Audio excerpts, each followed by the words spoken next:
नमस्कार, हमारा उत्तराखंड देख रहे हैं आप। मैं हूं आपके साथ भावना त्रिपाठी। प्रधानमंत्री नरेंद्र मोदी आगामी 27 फरवरी को शीतकालीन यात्रा पर उत्तरकाशी जिले के हर्षिल मुखवा क्षेत्र के दौरे पर जा सकते हैं और उनकी इस प्रस्तावित यात्रा को लेकर शासन प्रशासन के स्तर पर तैयारियां तेज कर दी गई हैं।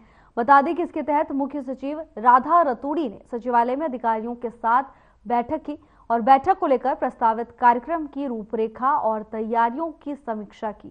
बता दें कि मुख्य सचिव ने अधिकारियों को निर्देश दिए कि इस कार्यक्रम को लेकर संबंधित विभाग अपनी तैयारियों का समय रहते पूरा करे और सौंपी गई जिम्मेदारियों को त्रुटि रहित ढंग से संपादित कर सभी व्यवस्थाओं का तय समय के भीतर चाक चौबंद कर ले। बता दें कि मुख्य सचिव राधा रतूड़ी ने कहा कि प्रधानमंत्री का ये भ्रमण उत्तराखंड के शीतकालीन पर्यटन को बढ़ावा देगा और शीतकालीन पर्यटन को प्रोत्साहित करने का एक अमूल्य अवसर प्रदान करेगा। लिहाजा इस दौरान आयोजित होने वाले कार्यक्रमों में राज्य के शीतकालीन पर्यटन की संभावनाओं और क्षमताओं को उजागर करने पर विशेष ध्यान भी दिया जाए। बता दें कि साथ ही उन्होंने कहा कि प्रधानमंत्री के हर्षिल मुखवा में प्रस्तावित कार्यक्रमों के दौरान तय प्रोटोकॉल और सुरक्षा प्रबंधों को ध्यान में रख सभी तैयारियों को समय से सुनिश्चित किया जाए। इसके साथ ही अधिकारियों के साथ वो स्वयं हर्षिल मुखवा जाकर तैयारियों का स्थलीय निरीक्षण करेंगी और सभी व्यवस्थाओं को परखेंगी।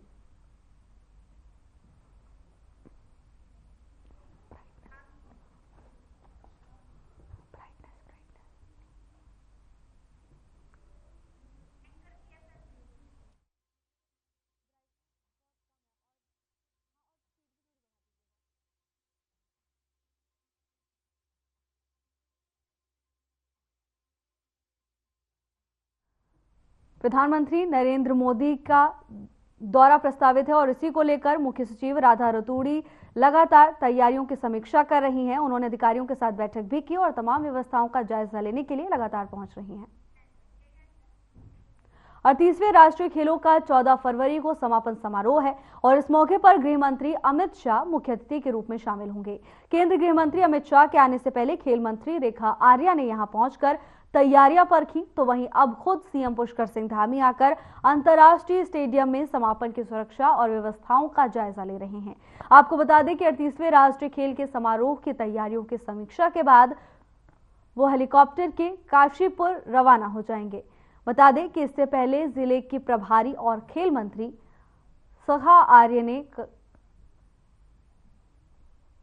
रेखा आर्या ने काठगोदाम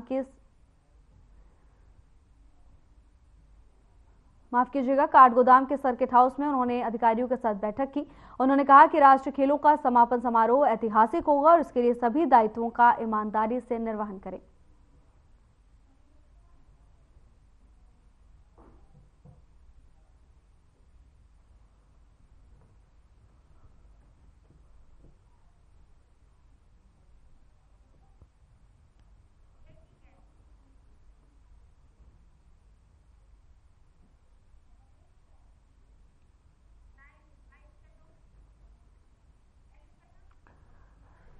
केंद्रीय गृह मंत्री अमित शाह समापन समारोह में शामिल होंगे और इसी को लेकर मुख्यमंत्री पुष्कर सिंह धामी खुद सभी तैयारियों की मॉनिटरिंग कर रहे हैं। लगातार तैयारियों की समीक्षा में मुख्यमंत्री पुष्कर सिंह धामी जुटे हुए हैं। बता दें कि इस बार नेशनल गेम्स की मेजबानी करने का मौका उत्तराखंड को मिला है और 38वें नेशनल गेम्स की मेजबानी उत्तराखंड कर रहा है।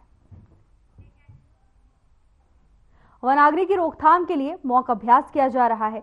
राष्ट्रीय आपदा प्रबंधन प्राधिकरण एवं उत्तराखंड राज्य आपदा प्रबंधन प्राधिकरण के द्वारा आयोजित मॉक ड्रिल के तहत उत्तरकाशी जिले में भी 3 जगहों पर वनाग्नि नियंत्रण के लिए इंसिडेंट रिस्पांस सिस्टम की तैयारियों को परखा जा रहा है। बता दें कि मुख्यमंत्री पुष्कर सिंह धामी की ओर से उत्तराखंड आपदा प्रबंधन प्राधिकरण तो वहीं IT पार्क देहरादून में वनाग्नि नियंत्रण के लिए समुदाय केंद्रित मॉक ड्रिल में हिस्सा लिया।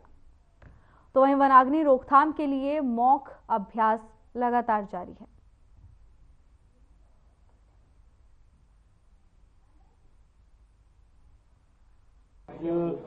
ये मॉक ड्रिल का आयोजन पूरे प्रदेश के अंदर किया जा रहा है और इसके पीछे पिछले वर्षों की जो वनाग्नि की घटनाएं हुई हैं उसको लेकर भारत सरकार का गृह मंत्रालय, एनडीएमए और माननीय प्रधानमंत्री कार्यालय की विशेष सहायता से, विशेष उनके उस पर आज सभी विभागों की मॉक ड्रिल आयोजित हो रही है, जिसमें जिलों के सभी अधिकारी भी जुड़े हुए हैं और आने वाले समय में जो वनाग्नि की घटनाओं पर पूरी तरह से नियंत्रण हो, उसके लिए हमारे सभी स्वयं सहायता समूह, युवा, हमारे छात्र, युवक मंगल दल, महिला मंगल दल के लोग, अन्य आसपास के क्षेत्रों में रहने वाले जनप्रतिनिधि, सभी लोग मिलकर जो है इनके प्रति जागरूकता अभियान भी चलाएंगे और मिलकर हमारा प्रयास होगा कि जो पिछले अनुभव रहे हैं वनाग्नि के, उन अनुभवों से आगे भविष्य के लिए योजना बनाकर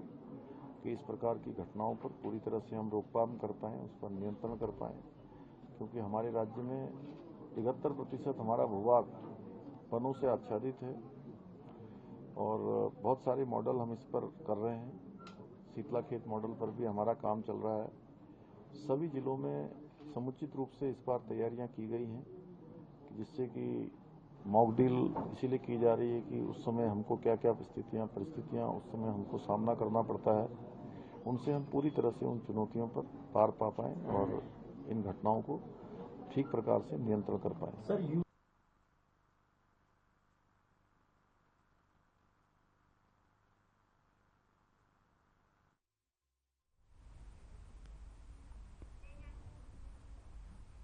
हरिद्वार के आबादी क्षेत्रों में जंगली जानवरों की आवाजाही लगातार बढ़ रही है, जिससे स्थानीय लोगों में दहशत का माहौल है।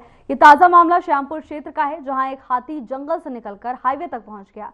बता दें कि ये कोई पहली घटना नहीं है, इससे पहले भी कई बार जंगली जानवर रिहायशी इलाकों का रुख कर चुके हैं। खासकर हाथियों को कई बार रिहायशी इलाकों में घूमते देखा गया है। स्थानीय लोगों का कहना है कि वन विभाग इन घटनाओं को रोकने में पूरी तरह से नाकाम है। तो वहीं प्रशासन की ओर से बार बार गुहार लगाने के बावजूद अब तक कोई ठोस कदम नहीं उठाया गया। बता दें कि इसको लेकर लोग खुद असुरक्षित महसूस कर रहे हैं और प्रशासन से सुरक्षा देने की मांग कर रहे हैं।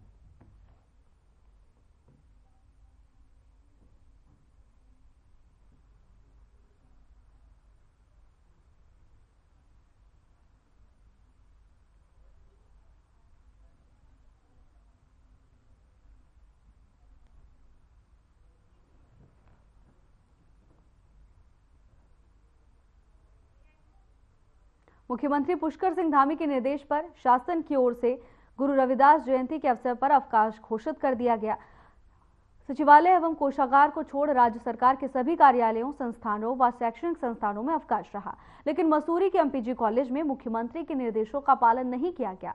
कॉलेज प्रशासन ने इस आदेश को नजरअंदाज करते हुए शिक्षा की निरंतरता बनाए रखने के लिए कॉलेज को खोला और इसको लेकर दलित समुदाय के लोगों ने विरोध जताया है।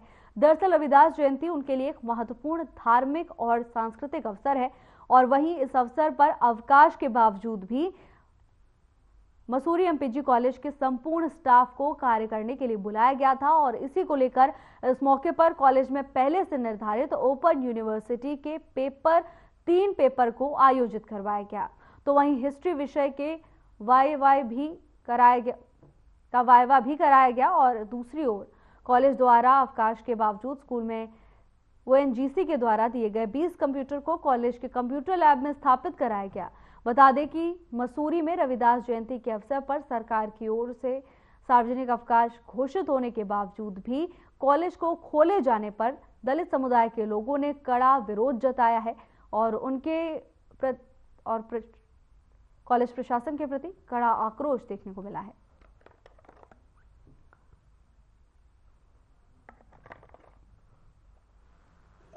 उन्होंने ही कहा था कि मन चंगा तो कठौती में गंगा, ये उनका कहा हुआ ही कि यदि आपका मन साफ है तो आपको कुंभ जाने की जरूरत नहीं, आप यहीं तीर्थ का मजा ले सकते हैं। आपका कर्म अच्छा होना चाहिए, वही समाज के लिए उपयोगी है। ऐसे बड़े संत की जयंती आज है और उस जयंती को मनाने के लिए भारत सरकार की जो यूनिवर्सिटी है, हेमवती नंदन बहुगुणा गढ़वाल विश्वविद्यालय जो है, उन्होंने भी आज परीक्षाएं पोस्टपोन कर दी। उन्होंने शासन ने भी आज छुट्टी कर दी। पता नहीं हमारे प्राचार्य महोदय क्यों नहीं छुट्टी की, उन्होंने समझ नहीं आ रहा। आज जो कुछ मौखिकी इत्यादि है, तो वो तो रविवार इत्यादि को भी हो जाते हैं, छुट्टियों में भी हो जाते हैं, उसको भी स्थगित किया जा सकता था, ऐसी कोई बात नहीं। बाकी अन्य काम हैं तो उसमें ओपन यूनिवर्सिटी का एग्ज़ाम है, तो वो तो 2-3 लोगों की ड्यूटी रहती है, वो तो कर लिया जाता है, व्यवस्था कर ली जाती है, जिनकी ड्यूटी होती है वो आ जाते हैं। पर पूरा कॉलेज को खुला रखना ये मेरी समझ में नहीं आ रहा। मेरा ख्याल है कि ये सही बात नहीं है। मुख्यमंत्री के आदेश का अनुपालन में पठन पाठन कार्य स्थगित कर दिया गया है और उत्तराखंड ओपन यूनिवर्सिटी के 3 एग्ज़ाम का 3 शिफ्ट में शेड्यूल्ड है। उस एग्ज़ाम के लिए हमारे पास लिखित में कुछ नहीं आया, वो परीक्षाएं चल रही हैं और उसमें संबंधित लोगों को हमने बुलाया है। बाकी हम जो एनजीसी से कंसाइनमेंट आया उसको भी रिसीव कर रहे हैं और एक स्वच्छता अभियान हमने महाविद्यालय में चलाया है, उसको हम करा रहे हैं। एचएनबी से भी हमारे पास लिखित में अभी कुछ नहीं आया है। ऐसे में कौन कौन से पेपर चल रहे हैं? एचएनबी से भी कुछ वाइवा वगैरह चल रहा है यहाँ पर? हाँ, जो पहले से शेड्यूल एग्ज़ाम था उसमें 2 एग्जामिनर आगे हैं और हिस्ट्री डिपार्टमेंट में वाइवा 3rd सेमेस्टर का चल रहा है। ऐसे में कंप्यूटर लैब भी स्थापित की जा रही है। कंप्यूटर लैब ओएनजीसी का कंसाइनमेंट था तो उसको हमें रिसीव करना था, उसके नाते भी हम यहाँ महाविद्यालय में उपस्थित हैं। ऐसे में एसडीएम सर से आपकी बात हुई तो उनके द्वारा क्या निर्देश दिए? एसडीएम साहब को भी हमने इसी बात से अवगत कराया कि उत्तराखंड ओपन यूनिवर्सिटी का एग्ज़ाम रीशेड्यूल नहीं हुआ, वो परीक्षाएं सुचारू रूप से संपन्न की जा रही हैं।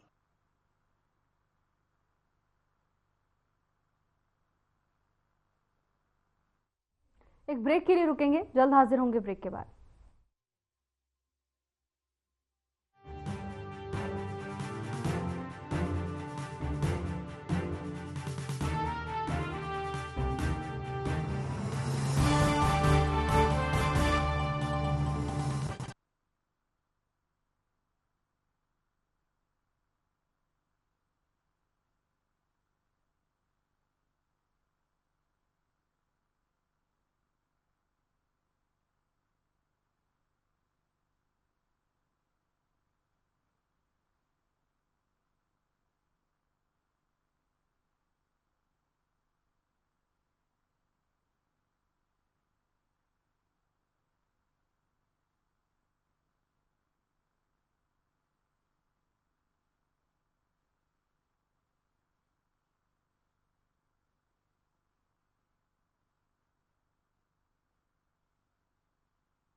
ब्रेक के बाद आपका स्वागत है। खबरों में आगे बढ़ेंगे।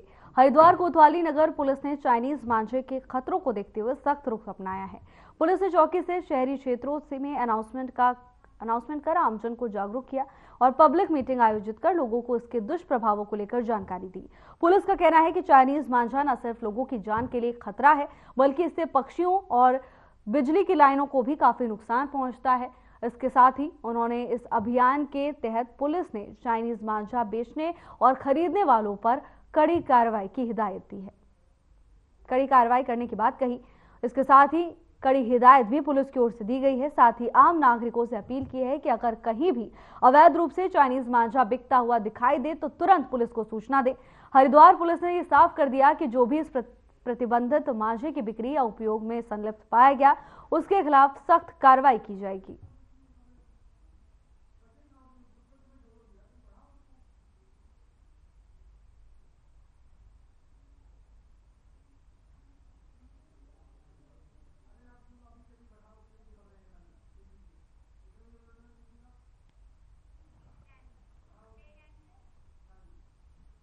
फूलों की घाटी का निरीक्षण करने गई वन विभाग की टीम निरीक्षण करने के बाद वापस लौट आई है।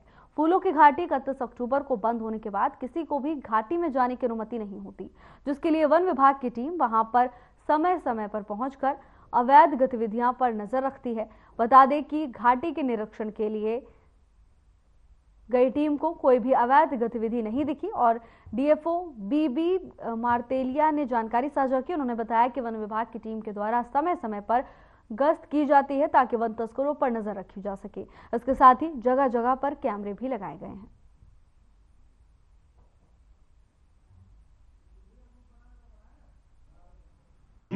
आजकल पहाड़ियों में बर्फ गिरने के कारण काफ़ी जानवर जो है घाटियों की ओर रुख करते हैं। ऐसे में हमारे द्वारा जगह जगह पर कैमरा टैब लगाए गए हैं ताकि ये सुनिश्चित कर लिया जाए कि इस क्षेत्र में कौन कौन से वाइल्ड लाइफ की प्रेजेंस है। साथ ही लंबी दूरी और छोटी दूरी की गश्त भी हमारे द्वारा लगातार कराई जा रही है ताकि असामाजिक तत्वों पर या अवैध शिकारियों पर नज़र रखी जा सके।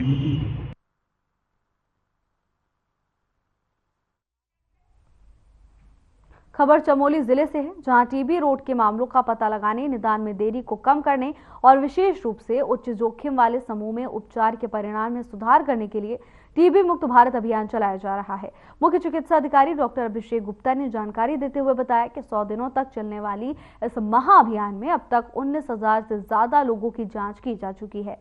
जांच में अभी तक 54 नए पेशेंट मिले हैं, जिनका इलाज स्वास्थ्य विभाग के द्वारा किया जा रहा है। अभियान के तहत आयोजित शिविर में आमजनों को टीबी रोग के बारे में विस्तृत रूप से जागरूक भी किया जा रहा है।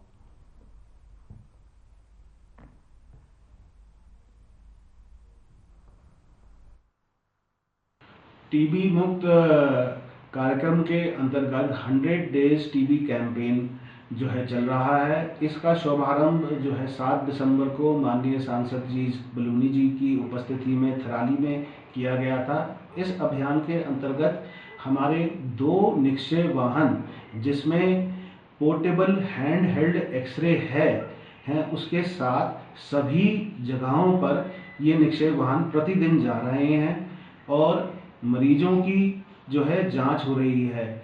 ऐसे मरीज अभी तक हमने 19,272 मरीजों की जांच कर ली है, जिसमें से 583 लोगों का एक्सरे हुआ है और 835 लोगों के बलगम की सीबीनेट से जांच हुई है।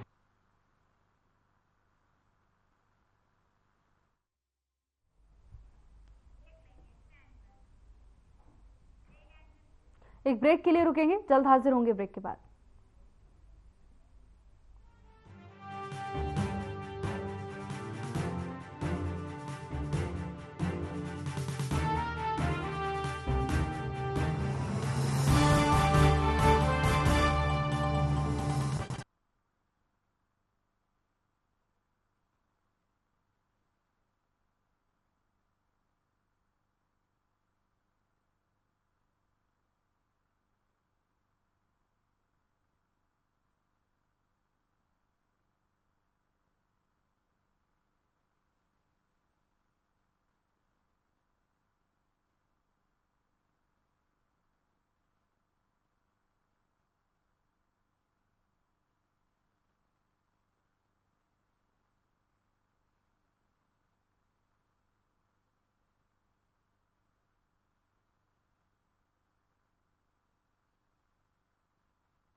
ब्रेक के बाद आपका स्वागत है। खबरों में आगे बढ़ेंगे।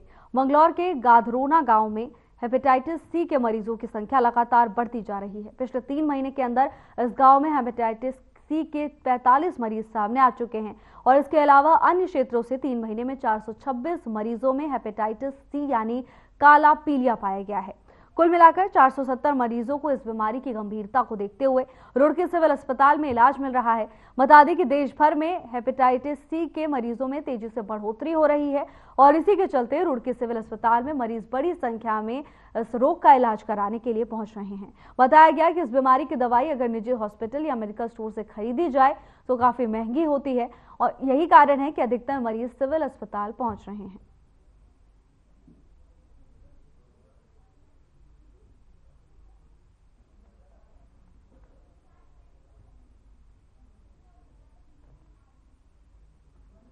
लगा देते हैं और ये बीमारी ब्लड के द्वारा ही फैलती है। जैसे HIV फैलती है उसी तरीके से फैलती है ये। तो नीडल के अंदर एक माइक्रो वो भी वायरस भी चले जाते हैं एक दूसरे से, तो वो पीलिया वहाँ पर उनको HCV पॉजिटिव पेशेंट हो जाते हैं। तो इसके लिए सरकार के द्वारा फिर अभी 1 साल पहले फिर मेडिसिन ट्रीटमेंट का प्रोजेक्ट शुरू करा गया है। तो जब ट्रीटमेंट शुरू हुआ तो लोगों को पता पड़ा तो बहुत सारे पेशेंट जो इधर उधर बिखरे हुए थे, जो इलाज नहीं करा रहे थे, तो वो लोग भी अब यहाँ पर आके इलाज करा रहे हैं, इसलिए वो संख्या हमारी बढ़ रही है। उत्तराखंड में जनवरी 2025 में समान नागरिक संहिता को लागू कर दिया गया। इस कानून के खिलाफ जमीयत उलमाए हिंद के अध्यक्ष मौलाना अरशद मदनी के निर्देश पर जमीयत उलमाए हिंद ने नैनीताल हाईकोर्ट में याचिका दायर की और उत्तराखंड के मुख्य न्यायाधीश के समक्ष इसका उल्लेख किया। कोर्ट इस मामले पर इसी सप्ताह सुनवाई कर सकता है। सुप्रीम कोर्ट के वरिष्ठ वकील कपिल सिब्बल जमीयत उलमाए हिंद की ओर से महत्वपूर्ण मामले की पैरवी कोर्ट में करेंगे। उत्तराखंड में UCC का विरोध जारी है। समान नागरिक संहिता को चुनौती दी है।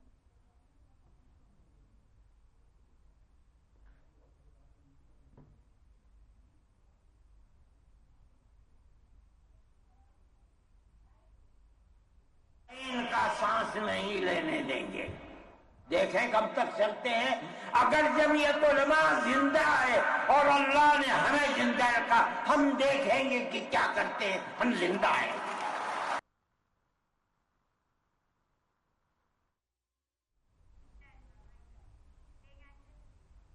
फिलहाल के लिए बस इतना ही। जल्द हाजिर होंगे नई अपडेट्स के साथ। नमस्कार।